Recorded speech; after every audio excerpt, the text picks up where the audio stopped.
नमस्कार, जय हिंदुस्तान में स्वागत है आप सभी का और आपके साथ मैं हूं आदर्श दीक्षित। T20 वर्ल्ड कप इस समय यूएई में खेला जा रहा है और निराशाजनक रूप से भारत इस वर्ल्ड कप से बाहर हो चुका है। दूसरा सेमीफाइनल पाकिस्तान और ऑस्ट्रेलिया के बीच आज खेला जाएगा। पाकिस्तान और ऑस्ट्रेलिया ये दो ऐसे देश हैं जिनके बीच में पहले भी सेमीफाइनल हो चुका है, लेकिन तब बाजी लगी थी ऑस्ट्रेलिया के हाथ, कंगारू टीम के हाथ। लेकिन इस बार पाकिस्तान और ऑस्ट्रेलिया में कौन सी टीम ज़्यादा मजबूत है और कौन सी टीम जीत करके फाइनल का टिकट पक्का करेगी, इस पर बात करने के लिए हमारे साथ हैं हमारे सहयोगी आकाश। ये आपको बताएंगे कि दोनों टीमें, एक तरफ बाबर आजम की आर्मी, दूसरी तरफ आरोन फिंच की टीम, कौन ज़्यादा मजबूत है। आकाश, मेरा पहला सवाल आपसे होगा कि पाकिस्तान ने इस वर्ल्ड कप में जिस तरीके से खेला, सभी को चौंकाया है पाकिस्तान ने, लेकिन सेमीफाइनल में अब उनके सामने है ऑस्ट्रेलिया और पाकिस्तानी पूर्व खिलाड़ी और उनके फैंस भी चिंता कर रहे हैं कि अभी तक एक भी मैच पाकिस्तान नहीं हारा है और हर वर्ल्ड कप में हर टीम के लिए कोई एक मैच ज़रूर बुरा साबित होता है, तो उन्हें डर है कहीं ये सेमीफाइनल ही बुरा ना हो जाए उनके लिए। देखिए, जिस तरह से पाकिस्तान ने इस वर्ल्ड कप में खेला है आदर्श, उसको देखकर उनके फैंस और उनके खिलाड़ी ये उम्मीद तो बिल्कुल भी नहीं कर रहे होंगे कि उनके लिए ये सेमीफाइनल मुकाबला, नॉकआउट मुकाबला कहीं से बुरा सपना साबित हो जाए, क्योंकि वाकई सब हैरान हैं उनके जिस तरीके से उनके क्रिकेट बोर्ड में उलट पलट हो रहा था और जिस तरीके से न्यूजीलैंड ने दौरा कैंसिल किया था, इंग्लैंड ने दौरा कैंसिल किया, जिस तरह की चिंताएं थी पाकिस्तानी खेमे में, उसके बावजूद वर्ल्ड कप में आकर इतना शानदार परफॉर्म करना, ये बाबर आर्मी की जो है वाकई तारीफ होनी चाहिए। बाबर आजम की तारीफ भी करनी चाहिए, इसलिए भी कि खुद बल्लेबाजी उन्होंने की अच्छी और टीम को जिस तरीके से उन्होंने लीड किया, पहले हिंदुस्तान को हराना, उसके बाद न्यूजीलैंड को हराना और फिर छोटी छोटी टीमों को, स्कॉटलैंड, नामीबिया को जिस अंदाज में हराया एक तरफा, उससे बिल्कुल ऑस्ट्रेलिया भी डर रहा होगा पाकिस्तान से। ऑस्ट्रेलिया एक मैच हारा है लेकिन पाकिस्तान एक भी मैच नहीं हारा है। अगर हम बात करें ऑस्ट्रेलिया की, तो ऑस्ट्रेलिया के लिए ये वर्ल्ड कप किसी करिश्मे से कम नहीं हुआ। जिस तरीके से लोग कह रहे थे कि ऑस्ट्रेलिया की टीम अच्छी नहीं है, लेकिन ऑस्ट्रेलिया ने अच्छा खेल दिखाया। तो आप पाकिस्तान के सामने ऑस्ट्रेलिया को कैसे देखते हैं? देखिए, T20 के अगर आंकड़ों की बात करेंगे, आप इंटरनेशनल T20 आंकड़ों की बात करेंगे, तो कहीं ना कहीं पाकिस्तान का जो पलड़ा है वो बहुत ज़्यादा भारी है। 22 मुकाबले दोनों के बीच में खेले गए, इसमें 13 बार पाकिस्तान ने बाजी मारी और ऑस्ट्रेलिया को सिर्फ 9 ही बार जीत का स्वाद चखना पड़ा है। लेकिन 2000, जैसा कि आप वही कह रहे थे कि सेमीफाइनल उनका मुकाबला हो चुका है, 2010 का वो सेमीफाइनल याद करिए जब ऑस्ट्रेलिया और पाकिस्तान की टीमें आमने सामने थी, वहाँ पर ऑस्ट्रेलिया ने बाजी मारी थी और पाकिस्तान को बाहर का रास्ता दिखाया था। तो कम से कम आज इस मुकाबले में पाकिस्तान उम्मीद कर रहा होगा 2010 का वो बदला लेने के लिए, और ऑस्ट्रेलिया सोच रहा होगा कि हमने तो सेमीफाइनल उनको मात दी है, तो उनके पास एक अनुभव है पाकिस्तान को हराने का, तो अपने आकाश एक चीज़ और, पाकिस्तान एक बार जीत चुका है वर्ल्ड कप, लेकिन ऑस्ट्रेलिया एक बार भी T20 वर्ल्ड कप नहीं जीता है। तो ऑस्ट्रेलिया इस बार बहुत उम्मीदें पाल के रख चुका है कि वो इस बार कम से कम जीतेंगे। आपके लिए ऑस्ट्रेलिया की बल्लेबाजी में आपको क्या लगता है कि कौन से खिलाड़ी हैं जो ऑस्ट्रेलिया को फाइनल में पहुंचा सकते हैं? देखिए, सबसे बड़ा सवाल था जब ऑस्ट्रेलिया इस सफर का शुरुआत कर रही थी, जब इस महासमर में आई थी, तो सबसे बड़ा सवाल यही था, सभी के मन में था कि डेविड वार्नर जैसा दिग्गज खिलाड़ी जिनके ऊपर उनकी पूरी टीम डिपेंडेंट होती है, वो फॉर्म में नहीं था। लेकिन जिस तरीके से डेविड वार्नर फॉर्म में लौटे हैं, कहीं ना कहीं पाकिस्तान के गेंदबाजों को उससे चिंता बढ़ी होगी, उनकी खेमे में चिंता बढ़ी होगी। और बाकी देखिए, आप अगर ऑस्ट्रेलिया की बल्लेबाजी पर आएंगे तो आरोन फिंच जो किसी भी मुकाबले में भले उनके बल्ले से रन न निकल रहे हैं, लेकिन वो ऐसे खिलाड़ी हैं, दिग्गज खिलाड़ी हैं कि किसी भी इस फॉर्मेट में, छोटे फॉर्मेट में किसी भी मुकाबले में आकर अच्छी शुरुआत दे सकते हैं, अच्छा लीड कर सकते हैं टीम को। तो मेरी नज़र में आरोन फिंच और डेविड वार्नर दो एक्सपेक्टर ऑस्ट्रेलिया के पास हैं। अच्छा, अब बात कर लेते हैं पाकिस्तान की। पाकिस्तान के लिए जो ये दुबई के ग्राउंड पर जहां ये सेमीफाइनल खेला जाएगा, पाकिस्तान का होम ग्राउंड भी रहा है और लगातार दुबई में पाकिस्तान ने अच्छा खेल दिखाया। इस वर्ल्ड कप में 2 मुकाबले पाकिस्तान ने खेले हैं दुबई में और हिंदुस्तान को भी उन्होंने दुबई में ही हराया।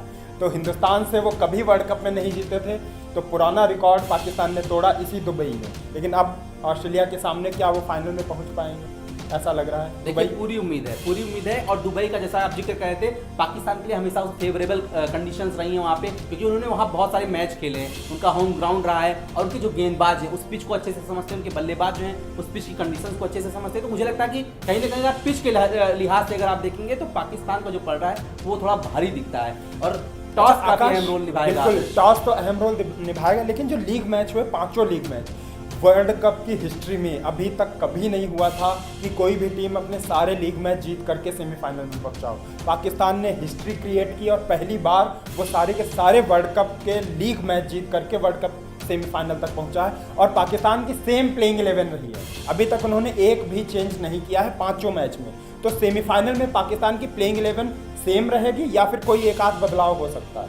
मुझे लगता है कि सेम प्लेइंग 11 के साथ जाएंगे आदर्श, क्योंकि देखिए उनके जो खिलाड़ी हैं कैलकुलेटिव परफॉर्मेंस है, चाहे गेंदबाजी का खेमा आप देख लीजिए, चाहे बल्लेबाजी का खेमा देख लीजिए, और बड़ी अच्छे रणनीति से वो बल्लेबाजी करते हैं। बाबर आजम हिट करने के लिए जाते हैं तो रिजवान खामोश रह जाते हैं, रिजवान हिट करते हैं तो बाबर आजम खामोश रह जाते हैं। और जो एक कमी थी शोएब मलिक के और फॉर्म वही में आ उसी गए पर मैं आना चाहता था, शोएब मलिक ने जिस तरीके से पिछला मुकाबला खेला है, और आप उम्मीद नहीं करते हैं कि इतना अनुभवी खिलाड़ी उम्र जिस पर हावी हो रही हो ऐसे आकर T20 फॉर्मेट में इतना अच्छा नॉक खेल जाए। 18 गेंदों पर 50 बिल्कुल, शोएब मलिक के लिए वो एक अच्छा दिन और पाकिस्तान के लिए अच्छा संकेत है। अच्छा, पाकिस्तान की बॉलिंग पर थोड़ा बात कर लेते हैं। शाहीन अफरीदी और रऊफ, उसके अलावा हसन अली पर बाबर आजम का बयान भी आया है कि हसन अली के लिए वर्ल्ड कप अच्छा नहीं रहा, ये वर्ल्ड कप उन्होंने ज़्यादा विकेट नहीं लिए, लेकिन बाबर आजम ने फिर भी उन्हें बैक किया और कहा हसन अली हमारे मैच विनर बॉलर हैं। तो आप बॉलिंग कैसे देखते हो, चाहे वो इमाद वसीम हो या शादाब खान हो या फिर हसन अली और शाहीन अफरीदी? मुझे लगता है शाहीन अफरीदी और शादाब दो का रोल काफ़ी अहम है आदर्श। दो जिस तरह के गेंदबाज हैं, शाहीन अफरीदी पर मैं खास फोकस करना चाहूँगा। वो जिस तरह के गेंदबाज हैं वो शुरुआत में पाकिस्तान को विकेट चटका के देते हैं, और उससे कोई भी टीम हो, चाहे वो भारत हो, ऑस्ट्रेलिया हो, इंग्लैंड हो, कोई भी टीम हो, वो दबाव में आ जाती है। जब आपका कोई गेंदबाज, स्टार गेंदबाज पहले आकर आपके दो सलामी बल्लेबाजों को आउट कर देता है, तो आपकी टीम के जो बाकी खिलाड़ी हैं उनका मनोबल अपने आप गिर जाता है, और ये शाहीन अफरीदी ने इस वर्ल्ड कप में बखूबी किया है। तो मेरी नज़र में शाहीन अफरीदी। अच्छा, अब पाकिस्तान जब सेमीफाइनल में ऑस्ट्रेलिया के सामने होगा तो ऑस्ट्रेलिया के बारे में यह कहा जाता है कि वो बड़े मैच में और ज़्यादा खूंखार हो जाते हैं, क्योंकि ज़्यादातर ऑस्ट्रेलिया अगर सेमीफाइनल फाइनल तक पहुंचा है, और हिस्ट्री कहती है कि आईसीसी टूर्नामेंट्स में सबसे ज़्यादा बार सेमीफाइनल या फाइनल में पहुंचने वाला देश ऑस्ट्रेलिया है। तो इस लिहाज से आप कैसे देखते हो ऑस्ट्रेलिया को कि वो सबसे ज़्यादा बार सेमीफाइनल और फाइनल में पहुंचे और उनके पास सबसे ज़्यादा नॉकआउट मैच खेलने का अनुभव है? तो क्या इस लिहाज से जो फैक्ट मैंने बताया, पाकिस्तान पिछड़ रहा है ऑस्ट्रेलिया से, या फिर पाकिस्तान ही डोमिनेंस? देखिए आदर्श, जिन आंकड़ों की आप बात कर रहे हैं कि ऑस्ट्रेलिया का इतिहास बहुत खूंखार वाला रहा जब नॉकआउट स्टेज पर पहुंचते हैं, लेकिन मेरे लिहाज से वो बहुत पुरानी ऑस्ट्रेलिया था जब Ricky Ponting, Gilchrist, Shane Warne जैसे दिग्गज खिलाड़ियों के पास हुआ करते थे। तब वो सिर्फ सेमीफाइनल, फाइनल में ही नहीं आदर्श, वो वर्ल्ड क्रिकेट में डोमिनेट करते थे। कोई भी टीम हो, भारत हो, इंग्लैंड हो, किसी भी टीम के सामने जब ऑस्ट्रेलिया भिड़ने जाती थी तो लोग यही कहते थे लगातार 3 वर्ल्ड कप जीते हैं। बिल्कुल, तो ये ऑस्ट्रेलिया का रिकॉर्ड रहा। लेकिन आज के दिन में अगर आप देखेंगे तो ऑस्ट्रेलिया कहीं ना कहीं संघर्ष करती नजर आती है। उसके स्टार खिलाड़ी जो हैं वो फॉर्म से जूझ रहे हैं, वो बहुत ज़्यादा भरोसे के लायक नहीं रहे बचे हैं, चाहे वो डेविड वार्नर हो, चाहे स्टीव स्मिथ। तो मुझे लगता है कि वो इतिहास पुराना है। और ऑस्ट्रेलिया ने 1999 में जो वर्ल्ड कप जीता था, इसी पाकिस्तान को फाइनल में हरा करके जीता था। फिर उसके बाद 1999, 2003 और 2007 लगातार 3 50-50 वर्ल्ड कप ऑस्ट्रेलिया ने जीते। आरोन फिंच को कप्तान के रूप में आप कैसे देखते हो आकाश? क्योंकि इस पर भी डिबेट हो रही है, खुद ऑस्ट्रेलिया में डिबेट हो रही है कि उनकी कप्तानी, उनकी बल्लेबाजी, क्या उनकी कप्तानी अच्छी है, बल्लेबाजी खराब लग रही है, या फिर कई बार आपको लगता है कि रिकी पॉन्टिंग के बाद लिमिटेड ओवर क्रिकेट्स में ऑस्ट्रेलिया को एक ज़बरदस्त कप्तान मिला है? बिल्कुल, मुझे लगता है एरॉन फिंच अच्छे कप्तान, उनकी बल्लेबाजी पर आप सवाल उठा सकते हैं क्योंकि वो सलामी बल्लेबाज हैं। उनसे आप क्योंकि वो T20 के स्पेशलिस्ट खिलाड़ी माने जाते रहे हैं आदर्श, लेकिन उनकी बल्लेबाजी पिछले कुछ समय से अच्छी नहीं रही है, वो लगातार फॉर्म से जूझ रहे हैं। लेकिन कप्तानी बेहद अच्छी कप्तानी, और कोई भी कप्तान हो दुनिया का, रिकी पॉन्टिंग भी अगर आज के समय में कप्तानी करें, उनके खिलाड़ियों का सपोर्ट ना करें, तो कोई कप्तान अपने दम पे मुकाबले नहीं जिता सकता है। तो मुझे लगता है कि उनकी कप्तानी में कोई सवाल नहीं, उनकी टीम में सवाल है। सवाल अगर पूछे ही जा रहे हैं तो खिलाड़ियों से पूछे जाने चाहिए। नंबर 3 पर मिशेल मार्श को खिलाना, उसके अलावा स्टीव स्मिथ को नीचे भेजना, ये सारे निर्णय कप्तान और कोच मिल करके लेते हैं, लेकिन इसके लिए किसी एक को जिम्मेदार नहीं ठहरा जा सकता। अब चलते चलते आकाश, प्लेइंग 11 बता दीजिए, कौन से 11 खिलाड़ी हैं जिनको मैदान पर लेकर आरोन फिंच उतरेंगे? क्या कोई बदलाव होगा प्लेइंग 11 में, या फिर जो पुराने मैच में जो खिलाड़ी खेलते रहे हैं उन्हीं को मौका दें? देखिए, मुझे लगता है कोई बदलाव नहीं होने जा रहा है आदर्श, लेकिन जिस तरीके से ऑस्ट्रेलिया की टीम पहुंची है सेमीफाइनल में, उस पर मैं एक जरूर आना चाहूँगा कि दक्षिण अफ्रीका का भाग्य खराब था और ऑस्ट्रेलिया का भाग्य अच्छा था, और भाग्य के सहारे वो पहुंच गया। अगर अफ्रीका उस दिन अच्छे से मुकाबला जीत जाती, जो उसको टारगेट चेज करना 18 रन से अगर इंग्लैंड को मार दे देती, तो कहीं ना कहीं आज आपको दक्षिण अफ्रीका इस सेमीफाइनल में पाकिस्तान के सामने दिखती। तो खैर, ये किस्मत का भी लक है, परफॉर्मेंस का भी लक है, किसी भी टीम के लिए अच्छे संकेत है। अगर आप प्लेइंग 11 का जिक्र कर रहे हैं तो मेरे हिसाब से ऑस्ट्रेलिया में डेविड वार्नर, एरॉन फिंच, दो उनके सलामी बल्लेबाज वो आपको नजर आएंगे। इसके अलावा Mitchell Marsh, Glenn Maxwell, Steve Smith, Marcus Stoinis, Matthew Wade जो उनके विकेट कीपर हैं, Pat Cummins, Mitchell Starc, Adam Zampa और जोस हेजलवुड, ये ऑस्ट्रेलिया के संभावित प्लेइंग 11 में। अच्छा, ऑस्ट्रेलिया की जो आपने प्लेइंग 11 में, इसमें हेजलवुड एक बड़ा नाम है, पैट कमिंस, ये तेज़ गति से गेंदबाजी भी कर सकते हैं। और पाकिस्तान की अगर हम बल्लेबाजी की बात करें, शोएब मलिक, मोहम्मद रिजवान, मोहम्मद हफीज़, आसिफ अली, बाबर आजम, इन्होंने ज़बरदस्त बल्लेबाजी की है।